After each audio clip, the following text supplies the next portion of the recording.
Pittsburgh Steelers fans, it is time for another edition of the Curtain Call podcast. My name is Michael Beck, the deputy editor of BehindTheSteelCurtain.com. And that is not Jeffrey Benedict's music. Ladies and gentlemen, special guest host tonight with me, one Mr. Bryan Anthony Davis, the bad man of BTSC. Bryan, how are you doing tonight? To quote the WWE's Razor Ramon way back in the day, the bad guy, hey, yo. Chico. Oh, I got that reference. I'm love loving it. A fun little mashup tonight with Jeffrey Benedict getting the night off, which he definitely deserves. But Bryan and I are hanging out. A little bit of Steelers news off the top, and then we're kind of getting a fun little exercise, kind of looking around the NFL and seeing the hierarchy of the teams at the top, the teams at the bottom, and where the Steelers kind of fit in the grand scheme of things, as we sit here right now. Of course, injuries, training camp happens, some risers, some fallers, but as we sit here a couple weeks before camp, we can kind of look at the direction of this league and what the Steelers are kind of faced with. But I guess kind of the big news of this week in Steelers world is that thread from Ryan Burr that came out talking about Ben Roethlisberger, how he's been super motivated after the playoff loss, how he's been tuned in with the media, knowing how people are talking about him.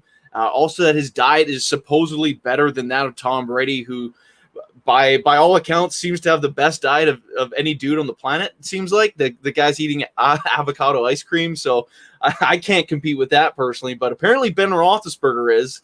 Bryan, I'm curious your thoughts on Big Ben really just focusing in on this season and this kind of news that he's in this fantastic shape. Are you buying it? Yeah, I absolutely am buying it, because I say this all the time about Ben Roethlisberger. He is the best when he has a chip on his shoulder, and it's not a potato chip, it's not a tortilla chip, it's not a cow chip, a poker chip, it's not a microchip. It is everybody doubting him. But the 53 men in that locker room and the coaching staff, they don't doubt what he can do. He didn't come back to have just another also ran season. He didn't accept Matt Canada just to, have the third best team in the AFC North. He didn't come back for any of those reasons. He came back because he believes he can win, and the team brought him back because they didn't have to. They could have cut those losses. They did not have to bring him back, but there's a lot of belief that no one else has, and I love it. So when Ben Roethlisberger is not considered to is considered to be washed up by everybody on Twitter, I'm cool with that. In fact, when I heard this report by Burr that he was, best shape of his life and all of this, I'm like, no, don't say that. Do not say that, because I want them to have the us against the world mentality, and they do better when it's like that. Yeah, I wholeheartedly agree with that. And it's funny that you mentioned the best shape of his life thing, because that's kind of the running joke with Ben Roethlisberger around training camp time. It seems like the last 10 years, at some point, there's going to be a report that Ben's in the best shape of his life. But this time I tend to agree with it, just based on that, Ohio-sized chip. I think that's probably a pretty good way to put it, on his shoulder after that playoff loss to the Browns team that he usually kicks their butt up and down the field each and every single time they play. So that's one of the big things that I'm kind of looking at, is Ben Roethlisberger completely buying in. He was there right away for OTAs, and he's there for everything, that mandatory or not. That he hasn't had to be there. The receivers weren't there, but Ben was there working with the rookies, working with Matt Canada. That's pretty exciting to me, and it leads me to believe that he actually is putting in this amount of work. Would you be surprised at all? Because Ryan Burr also went on to say that Ben Roethlisberger is closer to his first league MVP than he is not being in the top 10 in passing yards in this league, which is quite the statement. Do you think Ben Roethlisberger, we should be preparing for the best version of Big Ben we've ever seen? Or is that maybe a little bit ridiculous for him to be throwing that out there? I don't think it's going to be the best version of Ben you've ever seen. It's going to be a great version of Ben, though. But I cannot see the best. Now, the answer to your other question, Ben Roethlisberger will never be allowed to win the MVP award of the National Football League. There's a lot of prejudgment with him. They do not want him to win this award, and he would have to do extraordinary things to win this award. If it's one of those things that they will pick a defensive player as MVP before they pick Ben, and that's it. It's just, when you look, his best bet for an MVP would be a Super Bowl MVP. And that would have to be a tremendous game. Now, if he has a great season and they're in the Super Bowl, he has a tremendous game, there's no doubt in my mind that they will go ahead and say, okay, we'll give you the Super Bowl MVP. But they won't give him a league MVP. I can buy that too. There's definitely a lot of strong feelings towards Ben Roethlisberger, of course, through all the stuff through his young career. That still is a ball and chain towards him. So I totally understand that. But it is funny, though, the Super Bowl MVP thing, because I wouldn't be surprised if Ben didn't get that either. Santonio Holmes had a great game in Super Bowl 43, not taking it away from him. But we saw, really, I hate to bring up the Ratbirds, but Joe Flacco, was he the best player for the Ravens when they won their last Super Bowl?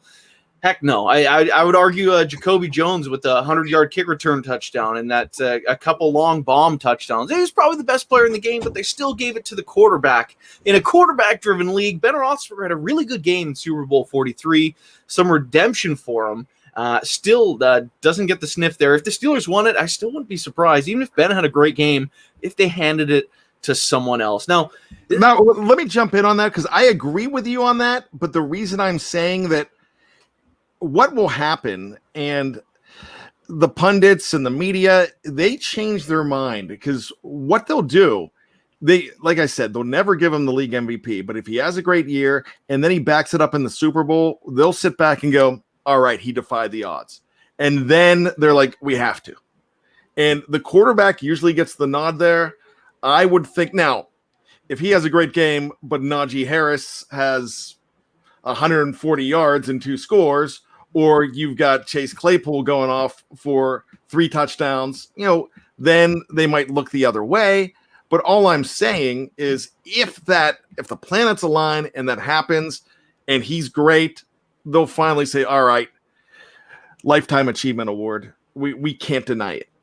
And that's what they'll do, but not for the league. Since we're on this, I have an interesting thought for you. Going back to Super Bowl 45, a heartbreaker for us Steeler fans. Say the Steelers pulled that drive off, but in very reminiscent fashion of Super Bowl 43, if Ben were to just target Mike Wallace. Ben's stat line for that game, he had 263 yards, 2 touchdowns, 2 picks. Mike Wallace at that point at the end of the game, 9 receptions, 89 yards, and a touchdown.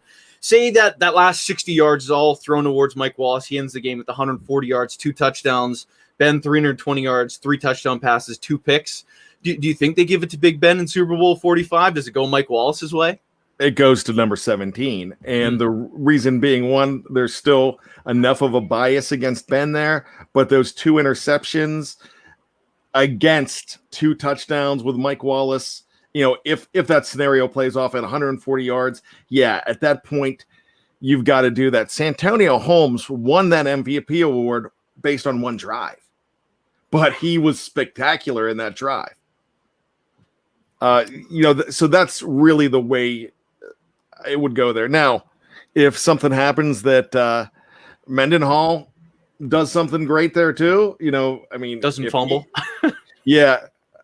You know what? I'm not a huge Mendenhall fan, but I am an apologist for that fumble. I defy many running backs to the way he was sandwiched on that play. It's Clay Matthews. Yeah, it's Clay Matthews. And I thought it was A.J. Hawk involved in that, but it wasn't. Because I looked at it the other day. He got tattooed. And I don't know many backs, even the best backs, are having a hard time holding onto that ball because the ball was hit. I mean, he was clutching it well. And he was not a guy that fumbled.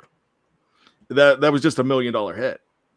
Yeah, much like one Jerome Bettis fumbling against the Colts in 2005. Oh. So history just goes to the victor, really. So Mendenhall definitely doesn't get the best look from Steeler fans. Well, Jerome Bettis will love him forever. And it didn't help that right after that, he just spouted off nonsense on Twitter. Now, Mendenhall was he was a very intelligent guy. He had very good grades at the University of Illinois. He was a scholar, actually. I mean, he's not a Josh Dobbs scholar, and he's now writing for Ballers. And Ballers is over, but the HBO show Ballers. He was not just the football coordinator for that. He wrote for that show too, and so he was really well-read guy. But he came. I don't know if you know this story, but in May of 2011, after that Super Bowl, only months after that big fumble, he came out and said, "Why are we celebrating the death of Osama bin Laden?"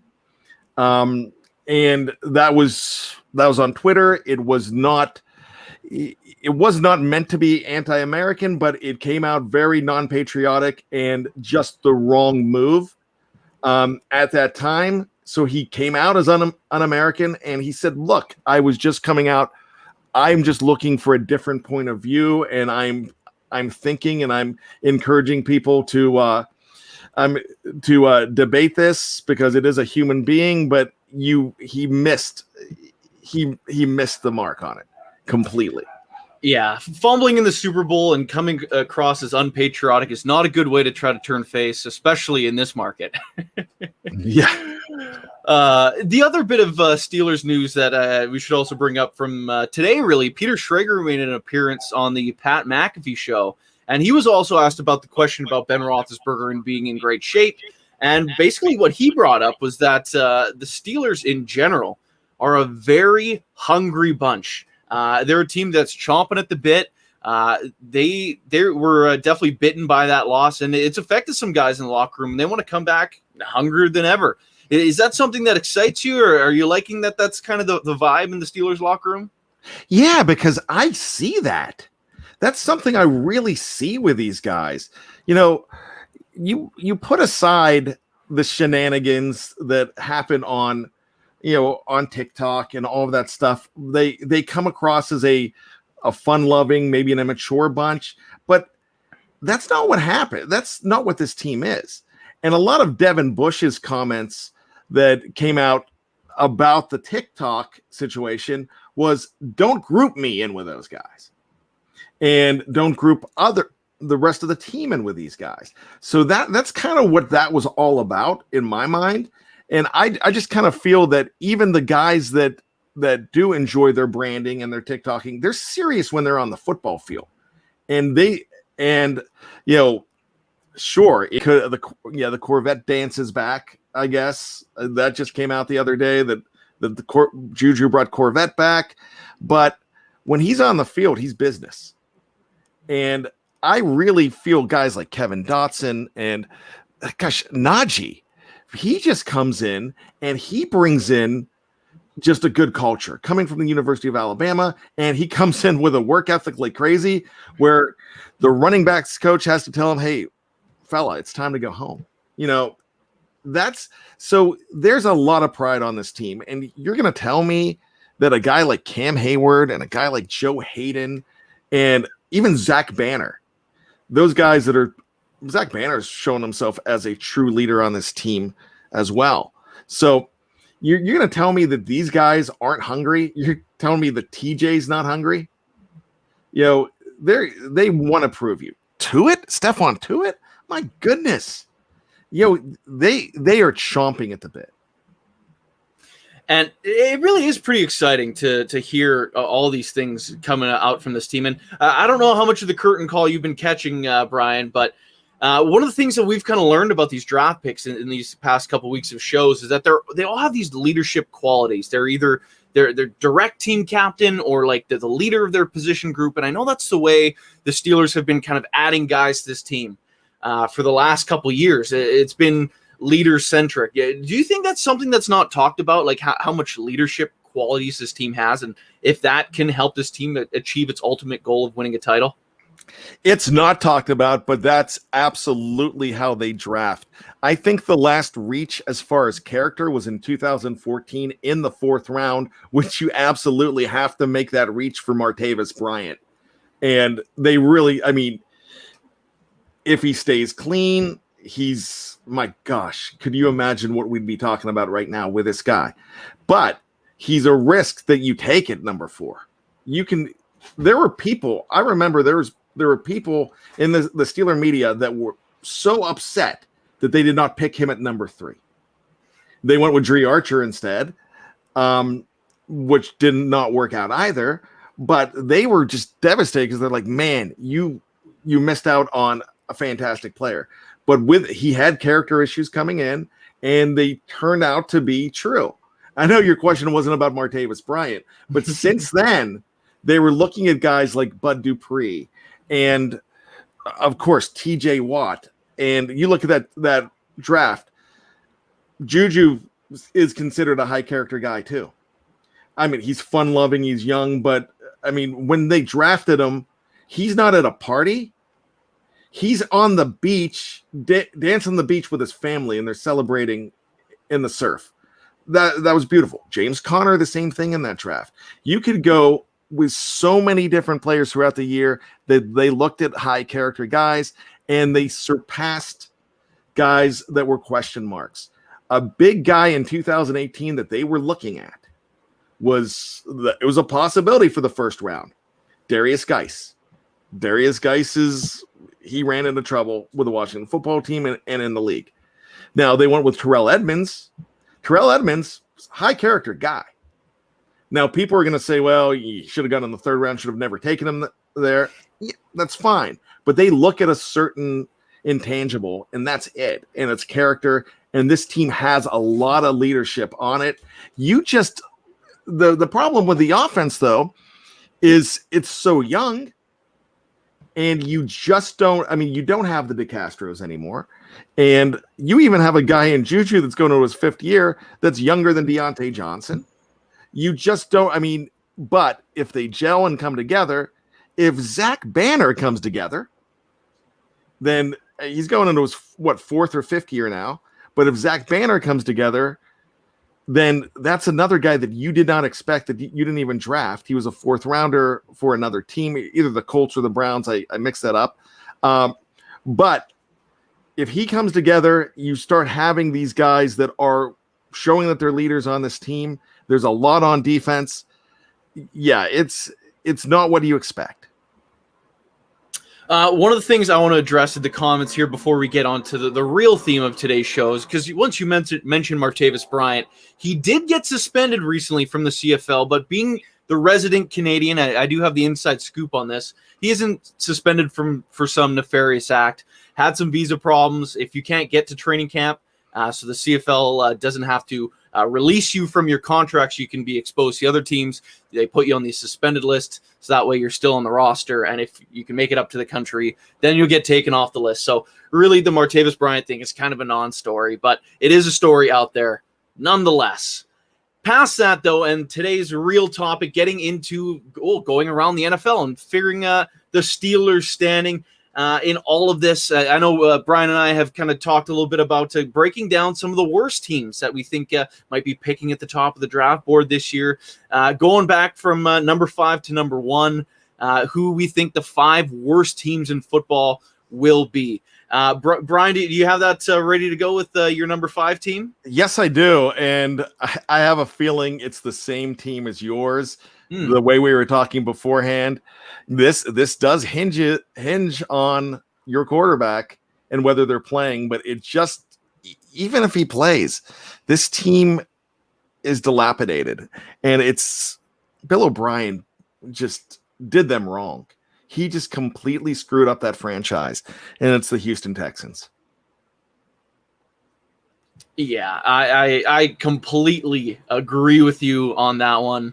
The Texans roster is just in shambles, and the hire they made at head coach, I believe his name's David Culley, that kind of seems like more of kind of just an out guy that will get fired after a terrible season.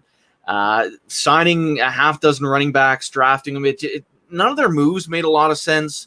I feel bad for Davis Mills. I believe the Stanford quarterback seems like he might have to start, or Tyrod Taylor. It's just going to be ugly. And yeah, I agree. Go ahead, Brian. And don't forget about the general manager search. That was horrendous. It seemed like nobody wanted to interview. And then, I mean, Omar Khan really kind of, he looked like he was going to be the guy. The McNairs, they jumped in and said, no, we got this guy. And everyone in Houston's like, what? Yeah. Oh, I couldn't imagine being a Texans fan right now because of how bad it's going to be. I do anticipate them picking number 1 overall next year. But who do you think will be your second worst team in football? All right. So this might be a surprise to some people, but I am going to the ATL and the Atlanta Falcons. They have never they have never come back from 28-3. That has set this franchise back for years. Now Julio Jones is gone. I really don't see that defense having too much of hype around him or potential, and the offense isn't strong either. I mean, of course, you have the Calvin Ridleys and you have some players there, but what's their running back situation look like? Is it Gurley again? I mean, I don't even think he's back, but I don't think they have anything. Yeah, you're right on that. I have a different team in this slot, but Atlanta, they actually didn't make my bottom 5, but they'd be close. They're a team definitely in transition. For me, I have the Detroit Lions. The caveat here is I love their coaching staff. I love some of the moves they made this offseason, but their roster is just so barren. They just don't have the guys. I think Jared Goff will take a step back, not playing with Sean McVay and having a whole lot less talent in Detroit. Of course, it's going to be colder up there in that NFC North. I just don't see it working out for that California kid who also struggled pretty mightily against the Chicago Bears a couple years ago when he was the guy for the LA Rams. Do you want to load up that super chat there, Brian? Yes, I do. I am smiling. Wilfredo Vasquez, thank you so much.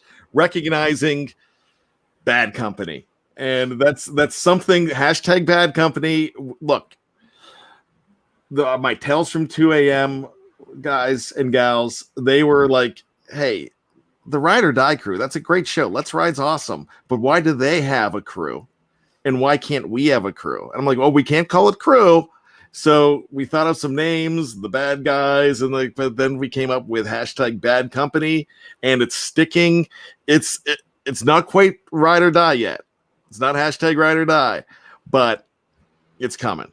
And now I want to nominate Beck in Black. Hashtag Beck in Black. I love that we all have our own little fan clubs going on now. It's one of the fun things of Behind the Steel Curtain, and how much we love and respect all the viewers and listeners and readers over at the website and throughout our podcast platform. So thank you. Actually, I think it should be hashtag Canadian Bacon and Eggs. we try to get that off the ground. Maybe come season time we'll try to get that going for Know Your Enemy once again. Of course, my Canadian bacon to Jeffrey Benedict's Eggs Benedict. So it's all relative. Let's get back into our exercise here. The third worst team on your list, Jacksonville. You don't think Urban Meyer and Trevor Lawrence will turn the tides? Not yet. You've got to be 3-13 to be 7-9, then 9-7 in this league. No, I don't. That's a terrible roster. It really is. You know, I love the fact that, of course, you're going to go Trevor Lawrence first. Travis Etienne, I mean, I thought that was a reactionary pick when there were so many other places where you could have gone there. Will he be good? Possibly, yeah. But everybody talked about the Steelers put a Najee Harris on an island. My gosh, we saw it last year with the Cincinnati Bengals, and the Cincinnati Bengals still haven't done as much as they could have to go ahead and take care of Joe Burrow, and he got just crunched against the Pittsburgh Steelers. I don't really see Jacksonville protecting this guy. And you know what? It's going to be Saxonville again, but the wrong kind of Saxonville. just got Saxonville. I think that's a pretty good way to look at it. I think that could be a T-shirt for the other teams of the AFC South. But my number 3 team, I might throw a little bit of wrench in here, but I think the Oakland Raiders are due for a bit of a collapse. I think this team that Mayock and Gruden have kind of assembled, it's not what it should be, considering all their high draft picks they got from dealing Amari Cooper and Khalil Mack. I don't like the way they've been drafting. Yet again, one of the draft classes here in 2020, where a lot of people were very critical of what the Raiders put together. They lost more talent in the offseason. I just think it's all kind of coming to a crescendo where they're going to have a bad season, but there's still so much money on John Gruden's deal that nothing's going to happen. So that's kind of my wrench into the bottom 5 and maybe a surprise team to some. Okay, I'm going to go on. I'm going to further this on. I'm going to bet you $1,000 that the team you mentioned does not win a single game in 2021. Will you make that bet with me? I say this team does not win a game. The team you mentioned, the Raiders. Yes. Oh, I think they're winning games. Okay, so you're going to take that bet with me. I guess so. All right, good, because I just won because the Oakland Raiders will not be playing because the Las Vegas Raiders will be playing, and I just won $1,000. Shame. Woo! Shame. Get those Pinnock bucks my way, my friend. It's Canadian dollars, though, right? It's Canadian dollars. I'll take $500 in my pocket. Oh, I can't believe I made that mistake. Oh, I've been so good on that. And I feel like such a wang bringing it up, but I'm like, all right, this will be fun. Got to give it to him. Got to give it to the young buck. Dang it. Oh, what was I thinking? Poor guy. Okay, let's move on. What's your number 4 team? All right, you guys, you're going to, when I start saying this, you're going to be like, of course you're right. But then I'm going to give you a little swerve. The New York Giants. Whoa. Okay. I don't believe in them at all. I mean, sure, they got a wide receiver. I just didn't like their draft. I don't like this team. I really don't like their quarterback that much. I think they have a fantastic head coach. I really do. I think they're going to be good. I just don't like what's happening there. And that might be a bold statement. I'm just going to go with the Giants falling backwards a little bit. Interesting. My 4 team is also a team from New York, but it would be the New York Jets. For the Giants, I will take a step back. I'll say a lot falls on Daniel Jones' shoulders. If he can have a Josh Allen type kind of step forward, which is asking a lot, they could be really good with their weapons, but I think he might just continue to be average and kind of just toe the line there for the big blue team in New York. But as for Gang Green, their defense, rather, is still in shambles. We've heard reports today that they're not even interested in offering Marcus May a contract, who's probably their best defensive player, not named Quinnen Williams.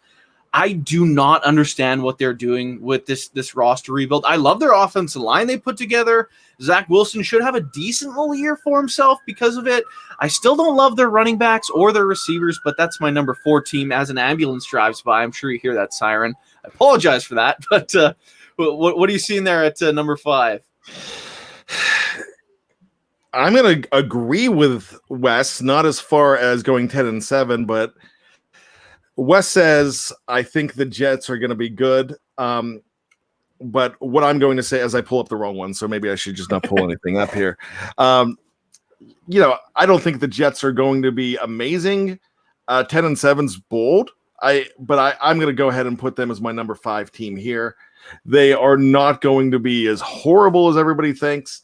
I could see them winning a few games, but I like them better than those 4 other teams. When I say a few games, I mean, they might not be better than a 5-win season, but I'm going to go ahead and put them there. I like those other teams less. You had a team on your list, the Detroit Lions, which I completely disagree with you on. I think Jared Goff is actually going to surprise, and I would love to see what he can do there. I mean, he gets to play a lot of games indoors.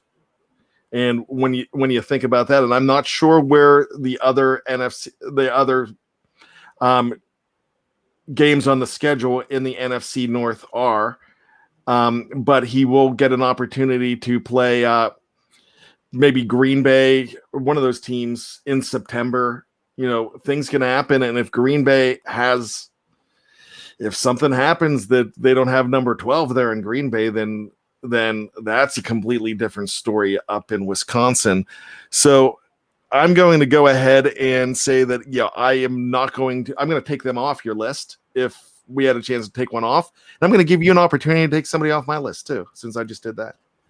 If I had to pluck one team, I'd go with Atlanta. Also, my number 5 team was the Jacksonville Jaguars for my. Okay, I'm sorry. No, it's okay. It's okay. Round out my list with a bunch of Jags. I think they will get a little bit better though. Just with the golden boy quarterback.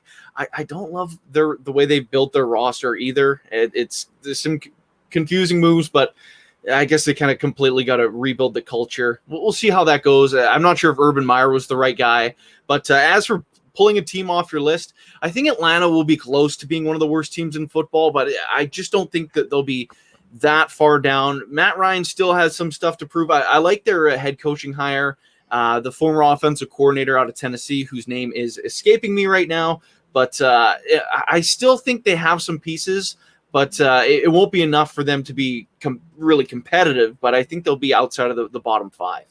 Let me ask you this real quick. I know we got to go to a break, but somebody brings up a great point, and it's boing boom. Who did we miss? Did we miss a team like the Eagles? They're getting healthy. They were very injured last year, so that's why I'd argue they're not in the bottom 5. Okay, I agree with you. But that's a team that you can go ahead and look at. Portna says, hey, they could have a wide variation of outcomes. They can go 11-6, or the wheels fall off. Yeah, I absolutely agree with that too. Like last year was just an anomaly for them. They lost their entire starting offensive line, and then backups. It was brutal for the Eagles. I felt bad for them last year. Here's another team though that I'll throw in there before we get to break. What about the Cincinnati Bengals? Here's the thing about the Cincinnati Bengals. If that team could put together an offensive line, and they picked a lineman high, Jackson Carman, I believe, from Clemson. Yep. Got him. And I did not love them. I really thought, if I'm a Cincinnati fan, I'm like, why aren't you going Sewell or Slater here? But I get it. With the guy they pulled in, I mean, my goodness, the wide receiver that they have on that team now, along with you've got T. Higgins there, you have Tyler Boyd still there.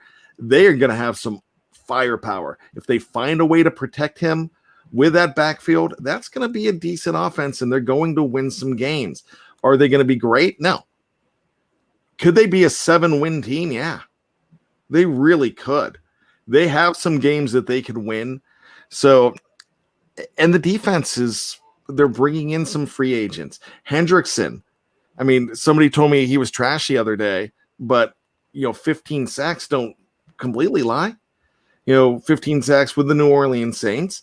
You're bringing in Mike Hilton, who's going to help do some things. And you have arguably one of the best defenders in the league, defensive backs. Now, is he better than Minkah Fitzpatrick? No, but Jesse Bates, the guy they should have taken number 1 overall in 2018, your defensive back. That's the guy they should have gotten, the Steelers. But this is a team that is going to move the needle a little bit. Yeah, I agree with that as well. They're probably a team that's probably clawed their way out of the bottom 5, that basement, and they have a decent little future for themselves, but they got to figure out some holes in that defense and their offensive line, of course. We are due for a break, though. So everyone watching on YouTube and Facebook, just hang tight. We'll be back in just a moment. But if you're on the podcast platform side, just flip over to part 2 if it doesn't do it automatically, because there's more great content coming up in the second half, including our best teams and some other takes for the 2021 NFL season. So for more of myself and Brian Anthony Davis, just hang tight, and the curtain call will be back in just a moment.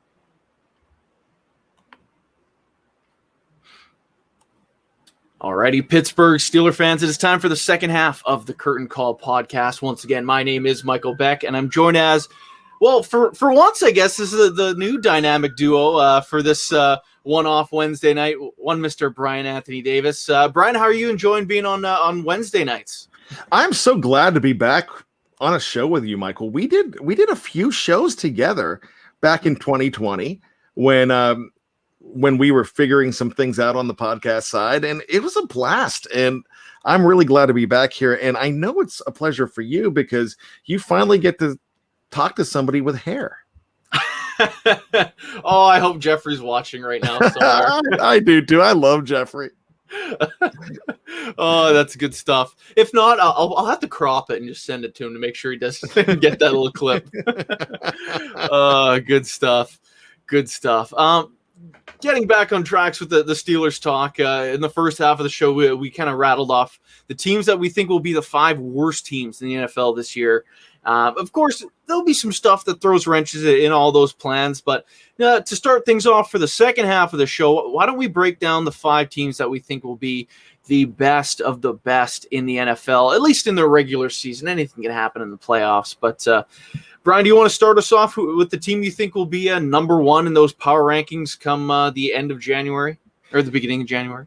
Yeah, so this is where I'm going to take a lot of crap, and everybody hates when I do this, but I am actually going to say the Cleveland Browns at number 5. Whoa. As the 5th ranked team out of as the 5th ranked team. Okay, we'll work our way up. I'm going to go ahead and put them there. Now, what I'm going to say is everybody's going to give me hell for this, and I get it. I hate number 6. I do not mention his name, and I ask you to respect me here, Michael Beck, and please don't mention number 6's name.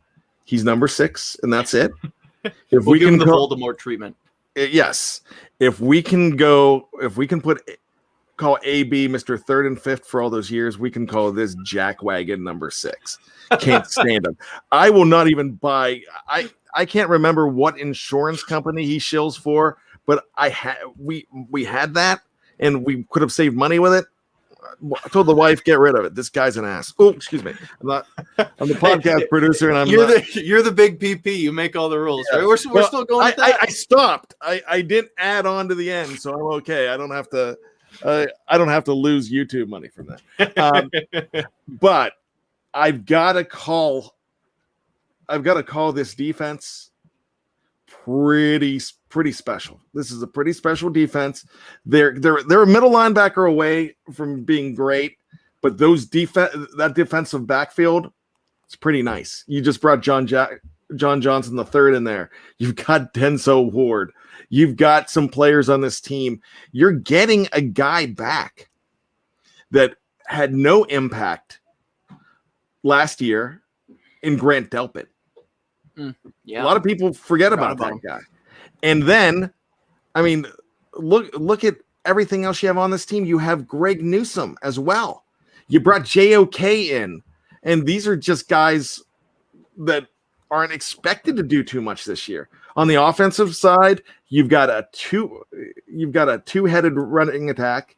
You've got a much improved offensive line on a team that went to the playoffs and beat the Steelers last season.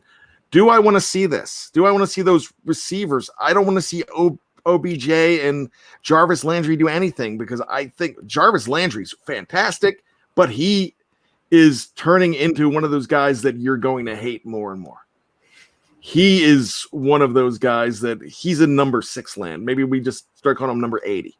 But all I'm saying about this team, with the tight ends they have there, Harrison Bryant is probably going to be an all-pro in a couple years. You've got Austin Hooper there. You've got David Njoku, who's probably going to be on his way out. And it's great. I'm getting voted off the island, and I love it. I've got Wes, who I respect his opinion, but he's saying Brown's going 7-10. I'm just not buying it. It'd be nice though. Look, I'm not putting them as number 1, and I'd love to see it. I just think this team is not done yet, and all that losing has built them up.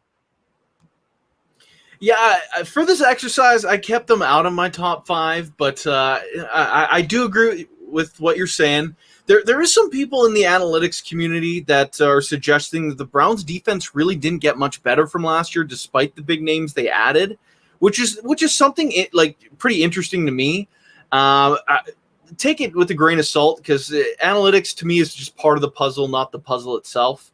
So they could take a huge step forward, but there are some numbers that are kind of underlaying that say that they might be kind of the same that they were a year ago, which was still a pretty good team, to their credit. But my number 5 team, I have the Tennessee Titans. After they added Julio Jones, their trifecta towers, I think that might be a good way to put it. Their offensive line is pretty nasty. They're obviously 2 humongous receivers in A.J. Brown and Julio Jones. Like, who do you choose to double, and can you even afford to double anyone with, honestly, the best running back in football in Derrick Henry until we're proven otherwise? They have a very nice offense. Defensively, we know they struggled at times last year. They've changed some stuff up, and they still have Mike Vrabel as their head coach, one of the best defensive minds we have in the NFL today. And they added Bud Dupree, who, Steeler fans, I think we're still allowed to cheer for that guy. He developed into such a marvelous piece. And he still loves the city. If it wasn't up to him, I bet you he would still be a Pittsburgh Steeler if that darn salary cap wasn't a thing. So I think the Tennessee Titans are my 5th best team as we sit here right now in professional football. What are you looking at number 4? First of all, I would actually like to say that Tennessee was my number 6 team. I really believe in them. I just cut them out at the last minute, and I went with the Browns. Was it shock factor? Possibly. I don't know, but got to get the numbers up. Number 4 is an interesting team that a lot of people are going to disagree with this too, but it's the San Francisco 49ers. That's an interesting pick. And they're in a great division. I get it. And that's an interesting division too, because if you rank that, and we ranked the divisions last week on this very show. No, actually not on this show. Excuse me, on the Scobro show. It was Mark Davison and I. And that's a fantastic division. And you're looking at a possibility of a last place team could be a team like the Arizona Cardinals, and they could be 10-7. And that's a team that could have 4 teams in the playoffs possibly. They're that division, excuse me. They're that good. But I'm going to go with the San Francisco 49ers. They were in the Super Bowl 2 years ago. They were not healthy at all last year. I'm not expecting their number 1 pick to come in and change things, but I'm still looking at Garoppolo to come on in and make some magic with that team. Once again, they've got a fantastic head coach. So let's go with SF at number 4. I do like that pick a lot. They're not in my top 5, but I have a feeling the Niners might get off to a really hot start. And do you remember when Colin Kaepernick took over for Alex Smith and they kind of revolutionized that zone read offense? I feel like we could see something like that where Trey Lance comes in at the end of the year and just takes that offense to a whole nother level. I could see that. I could definitely see that happening. If not this year, then potentially next year he takes the reins. But I wouldn't be surprised and until they can prove that they're healthy, because that was a brutal stretch for them as well last year. I'll be a little hesitant on the Niners, but they're still a top 10 team in my opinion. But my number 4 team also hails from the NFC West, which I think we can all agree. I see some people in the comments not agreeing already, though, that I think the NFC West pretty unarguably is the best division in football, because I think all 4 teams are going to the playoffs. They're taking all the wild card spots in the NFC. Well, #Bad Company voted the AFC North. I get it. Slightly over the NFC West. And the Bengals, though, their worst teams either the Seahawks or the Cardinals, so it's kind of hard for me. Yeah, I get it. But my number 4 team is the LA Rams.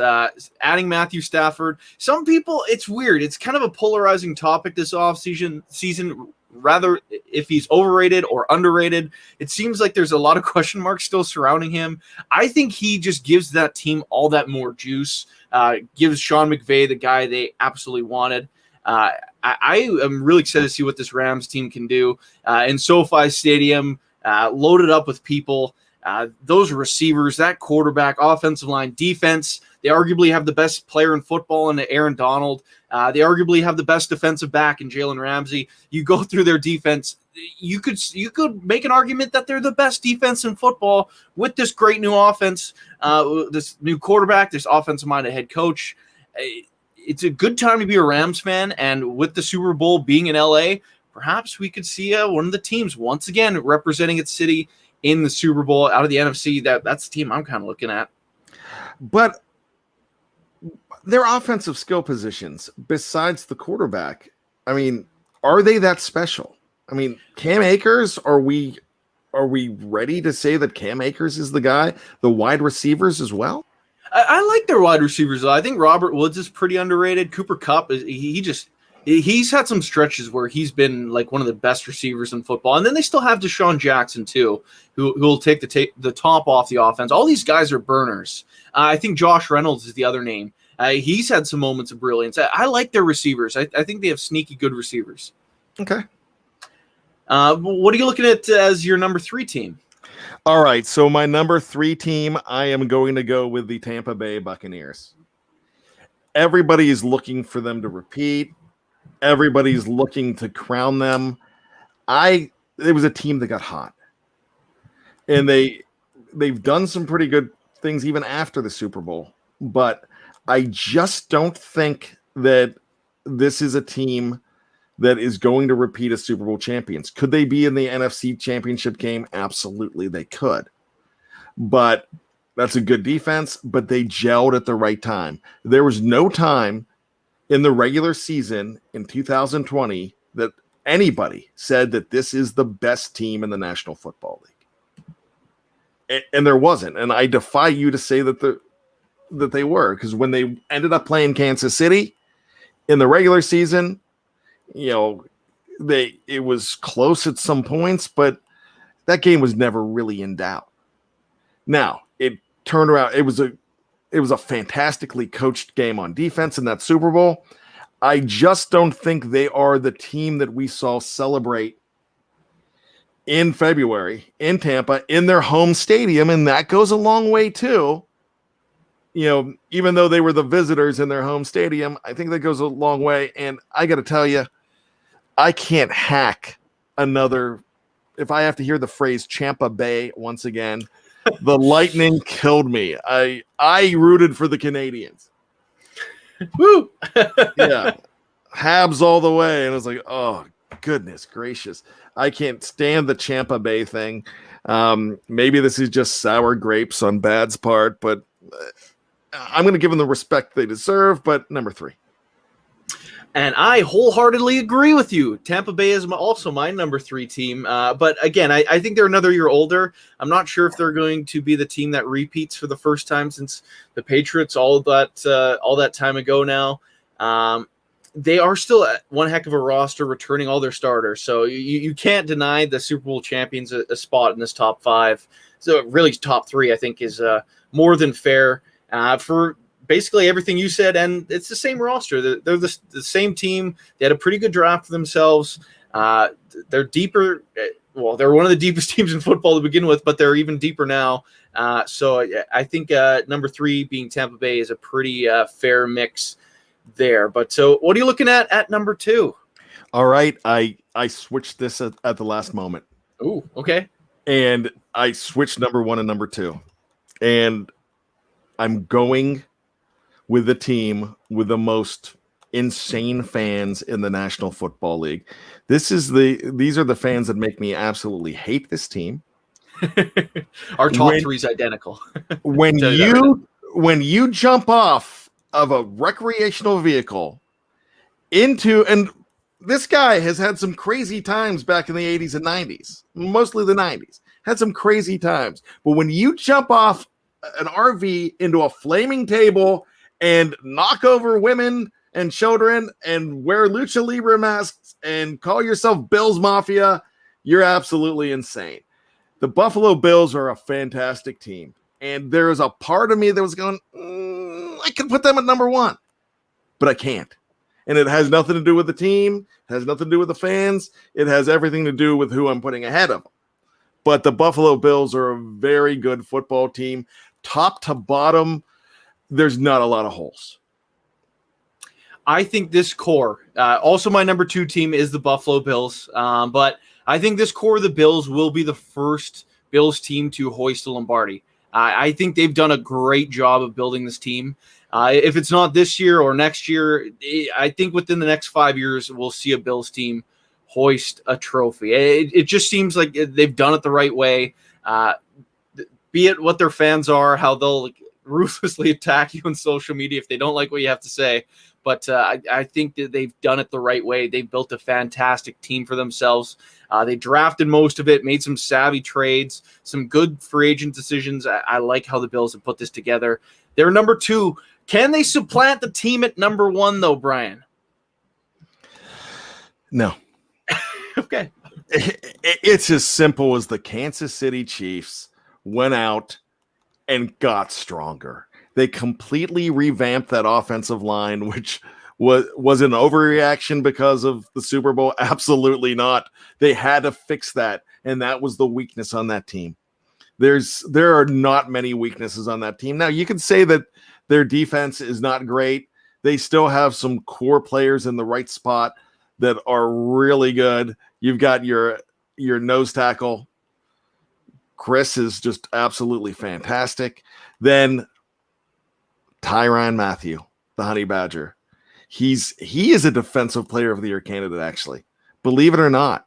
We can talk about Myles Garrett and TJ, and we can talk about Aaron Donald again, but Mathieu is the kind of guy that really, I don't think they win the Super Bowl, and I don't think they go to the Super Bowl without Tyrann Mathieu. He changed their defense. Yeah, so Mahomes is, I talked about Ben Roethlisberger earlier. We talked about chips on shoulders. You don't think those guys have chips on their shoulders? You have Tyreek Hill saying, I'm absolutely embarrassed the way I played in the Super Bowl. It's one of those things, the guys that they brought in on offense, on the offensive line, that was just a really spectacular series of moves. The trade with Baltimore, to get Orlando Brown. Orlando Yep. Brown. I mix him up all the time. Zeus Jr. You bring him in, and sure, they gave up some pieces of the future, but we see that in hockey all the time. You make those trades, and that was a good trade for them. I hated that they gave it to Baltimore. They gave Baltimore that draft capital. That killed me. But really, bringing him in and then the guys that they drafted, really good. And they made some other moves. That's 5 different guys there, but 5 kind of shrewd moves. Yeah, and then on top of that, they doubled down with their depth chart, drafting Creed Humphrey, signing Austin Blythe, Laurent Duvernay-Tardif is coming back. Yeah, he's back. That's huge. One of the highest paid guards in football. Then they signed Chris Long out of retirement. Like you go up and down the list, they have 2 offensive lines deep. They really said, hey, we're not letting Patrick Mahomes run for his life again, is what they said this offseason. But I also agree. My number 1 team is the Kansas City Chiefs. What is there to say that hasn't been said? Except for hopefully the run of terror of the AFC comes to an end. Here with the Chiefs string of representing the AFC in Super Bowls, stopping it hopefully 2. Because I know Steeler fans were hoping our team could be inserted into that picture. But Brian, do you think any team can knock off the Chiefs as that perennial AFC contender? Call me a homer. I think the Steelers can, but you can't rank them. You cannot rank them number 1. But I think they're a team. I think if the planets align right, they can. I think the Buffalo Bills definitely can. And, the Tennessee Titans I don't see the Cleveland Browns doing it. And there's a wild card in there too. And it's the Baltimore Ravens.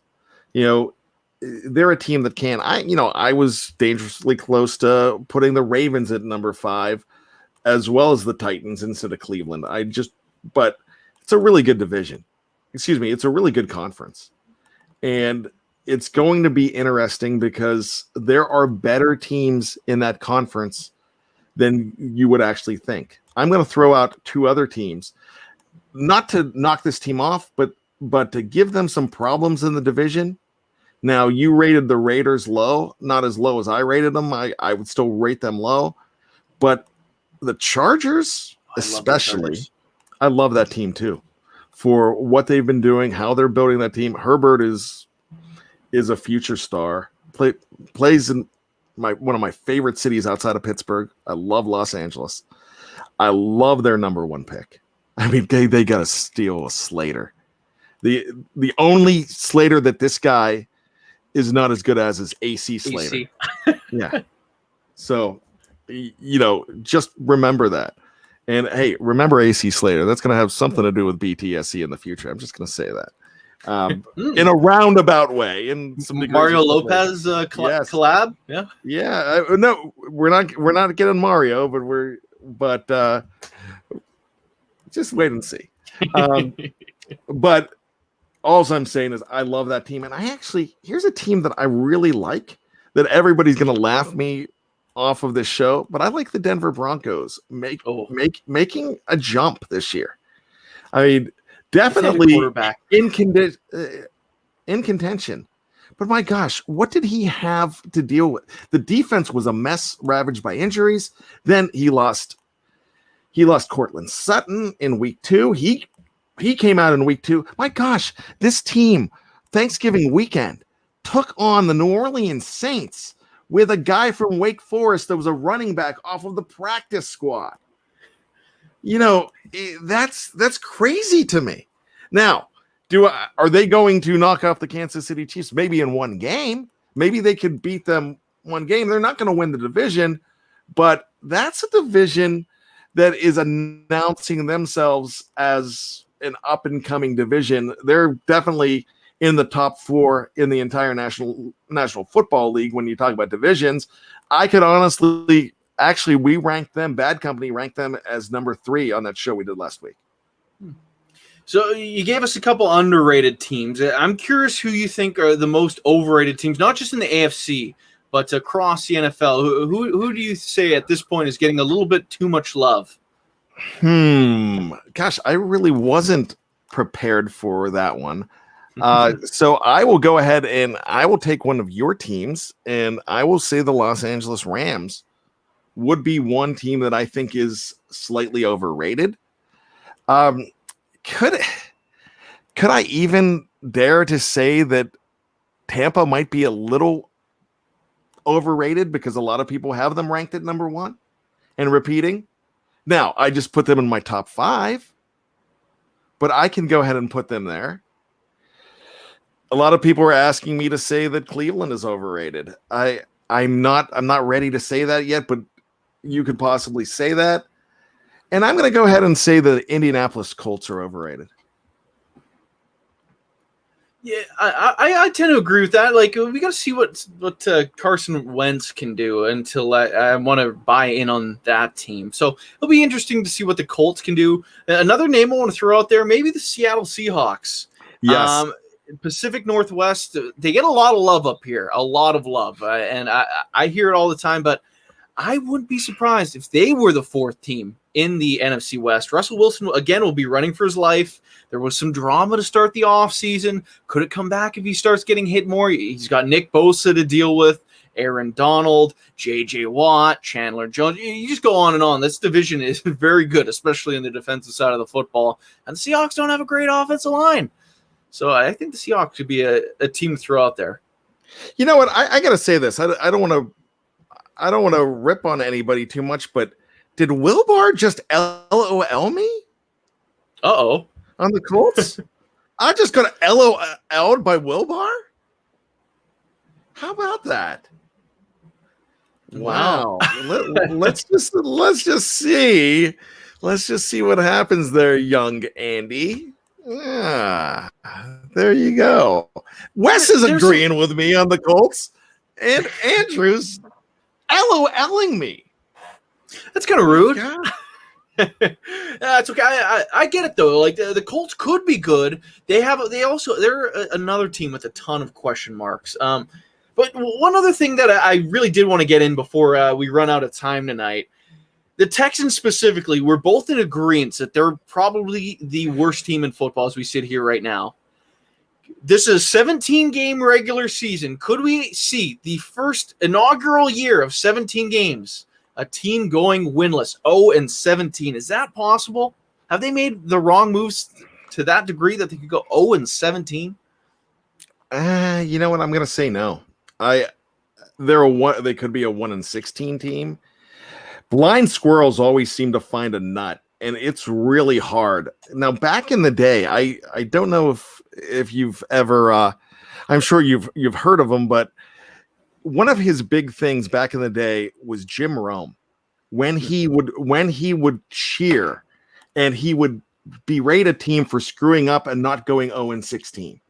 There are teams like the San Diego Chargers, back in like the late 90s, and there were a few teams that came so close and would win in weeks 15 or 16 or 16 and 17, and he would be so upset because it's actually a hard thing to go 0-16. It really is. Now, to go 0-17, if Deshaun is in the mix, and I just don't know how out of the mix he's going to be.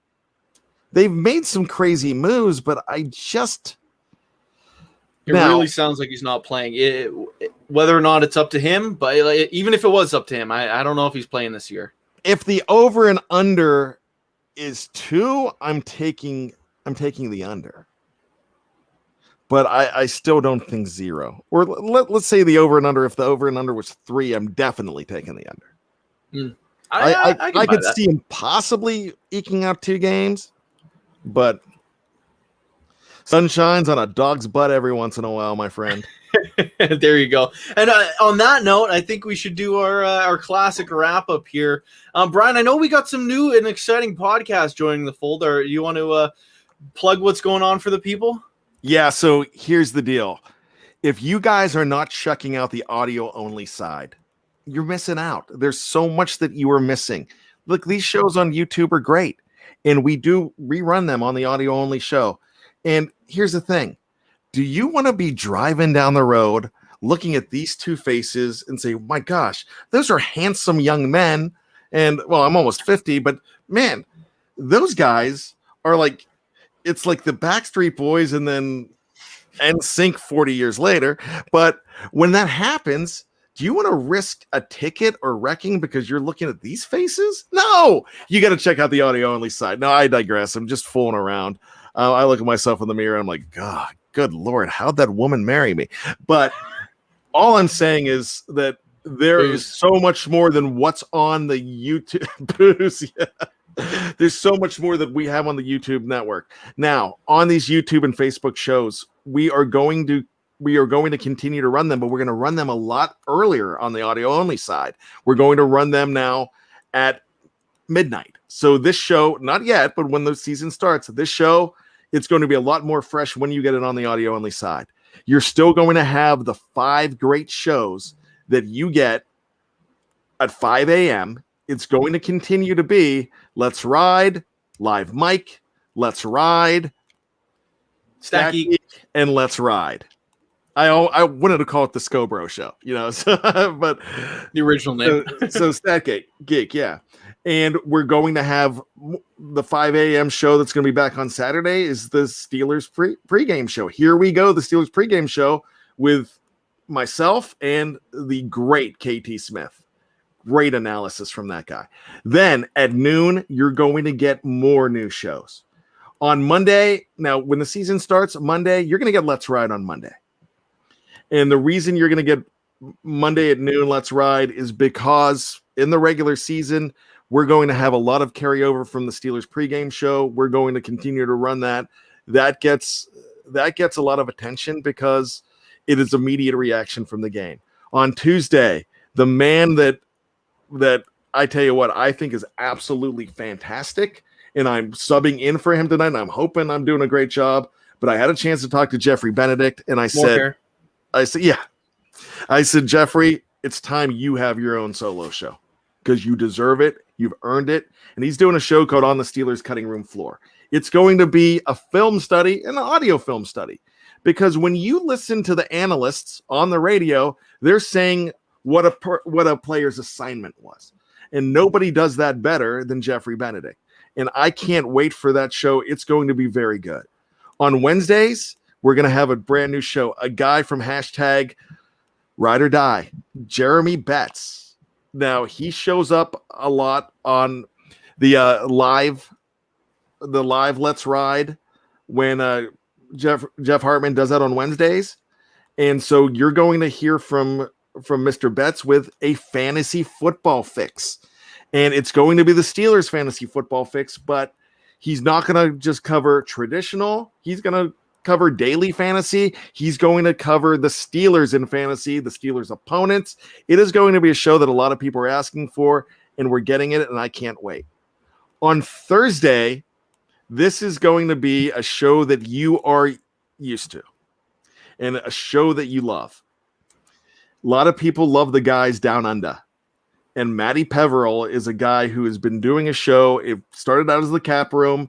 It became the War Room. And he talks a lot about salary cap, but he talks a lot about future players and the draft. He's covering on the show that just debuted tonight. He's covering the Steelers, who they're looking at as far as prospects go. And this is how good this guy is.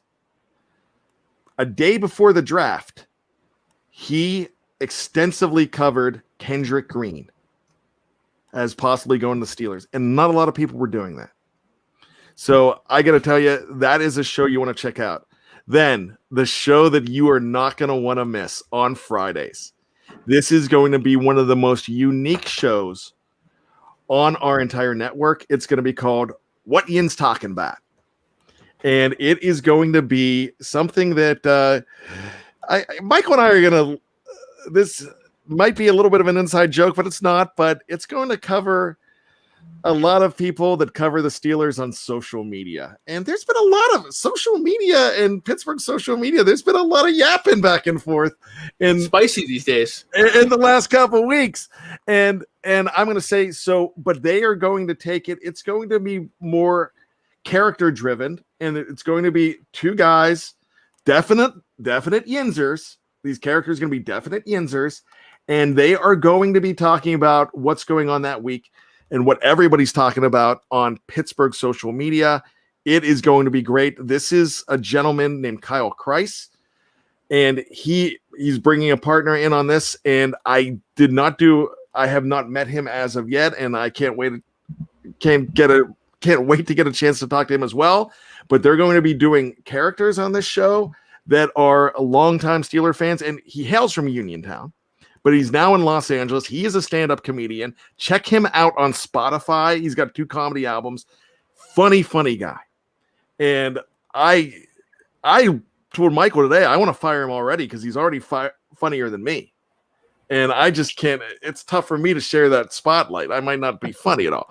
But all I'm going to say is those are going to be some great shows. And then one more, and we're going to hopefully highlight these guys next Wednesday. Jeff and I behind the scenes call them the Ohioans, but this is Chris is we have Chris going to be on the show. Also Chris Pugh, Paul Janchuk, and Joe Frost, and 2 of them hail from Ohio. Joe is in Mississippi. Chris is a writer for USA Today, and these 3 do podcasts together. Paul is actually from Pittsburgh. So, but there's going to be a lot of, they're smack dab in the middle, know a lot about the Ohio scene. And we've got 2 guys in the division, but they're going to be doing something called the Power Half Hour. And they're not highlighting Ohio whatsoever, but they do know a lot about our competition. But these guys are going to do a lot of power rankings, but not the power rankings every week with like we kind of did tonight. Power ranking the NFL teams. No, power ranking the Steelers in different categories every week. It is going to be a different show. What we wanted to do when we brought these shows in is have a theme and a hook to every single show. When you turn on Know Your Enemy, you just hear the name Know Your Enemy with Michael Beck and Jeffrey Benedict. You know they're having a guest every single week, and they are going to be talking about the Steelers opponent that week. and they're going to have an expert on that opponent, and you know what you're getting. With these shows, you should be knowing what you're getting with every single show. And if you listen to one of my shows, you should know that tonight I'm stumbling. So, so yeah, you're going to have a guy that stumbles. But with that being said, I'm excited about the new fall lineup. Nobody, unless you are a traditional radio station, a sports radio station, there is no other site on this side of the media, whether it be a website, a blog, that has this many original podcasts. And if you could find one, I would love to know. Yeah, I would say, doing the quick math, it sounds like we're going to have more than 15 hours a week of original podcasting content for you come the regular season.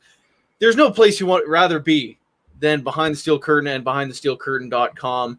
Before we sign things out, I also want to remind everyone to just click over to the website. We got great stuff running every day, from film rooms from KT Smith and Jeffrey Benedict to commentary to breaking news. We're still working away on our full roster breakdown.